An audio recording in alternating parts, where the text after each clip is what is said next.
জন্মদিন উপলক্ষে আমরা যেমন পুরা দেশে স্বচ্ছ ভারত মিশন মাননীয় নরেন্দ্র মোদী চালু করেছেন।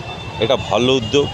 মহাত্মা গান্ধীর আদর্শকে পাথেয় করে গান্ধী জয়ন্তী উপলক্ষে গোটা দেশ জুড়ে স্বচ্ছতা দিবস পালন করে চলছে ভারতীয় জনতা পার্টি। আজ ২রা অক্টোবর জাতির জনক মহাত্মা গান্ধীর জন্মদিনের দিনও স্বচ্ছতা দিবস পালন করল গোটা দেশের পাশাপাশি শিলিগুড়ি সাংগঠনিক জেলা বিজেপি। আজ শিলিগুড়ির প্রধান ডাকঘরের সামনে মহাত্মা গান্ধীর প্রতিকৃতিতে মাল্যদান এবং পুষ্পার্ঘ্য অর্পণ করে তার প্রতি শ্রদ্ধা জানান বিজেপির নেতা নেত্রী এবং কর্মীবৃন্দরা। এরপর ঝাড়ু হাতে রাস্তায় নেমে স্বচ্ছ ভারত অভিযানে অংশ নেন তারা। শিলিগুড়ি পুর নিগমের বিরোধী দলনেতা অমিত জৈন বলেন, মহাত্মা গান্ধী চাইতেন স্বচ্ছ ভারত গড়তে। প্রধানমন্ত্রী নরেন্দ্র মোদীও প্রথম থেকেই সেই আদর্শকে মান্যতা দিয়ে স্বচ্ছ ভারত গড়তে প্রতিনিয়ত কাজ করে চলছেন।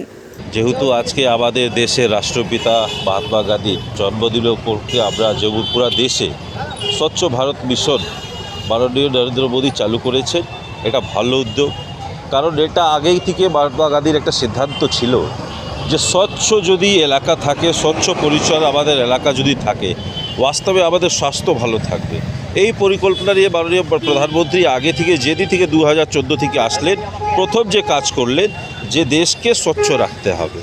তারপরে যে কাজ হলো টয়লেট বানানোর কাজ, বিভিন্ন পরিকল্পনা নিয়ে মানুষের কাছে যে মৌলিক সুবিধা দিয়ে মাননীয় নরেন্দ্র মোদীজি যে চেয়েছিলেন, যে মহাত্মা গান্ধীর যে নির্দেশ, সে নির্দেশকে নিয়ে আজকে দিনে এটা প্রতিফলন হচ্ছে এবং প্রত্যেকটা এলাকায় আপনি দেখে ভারতীয় জনতা পার্টি কার্যকর্তারা স্বচ্ছ ভারত মিশনে লেগে আছে। কারণ স্বচ্ছ ভারত হলে কিন্তু সুস্থ শরীর, সুস্থ মন, এটা আমরা কামনা করি।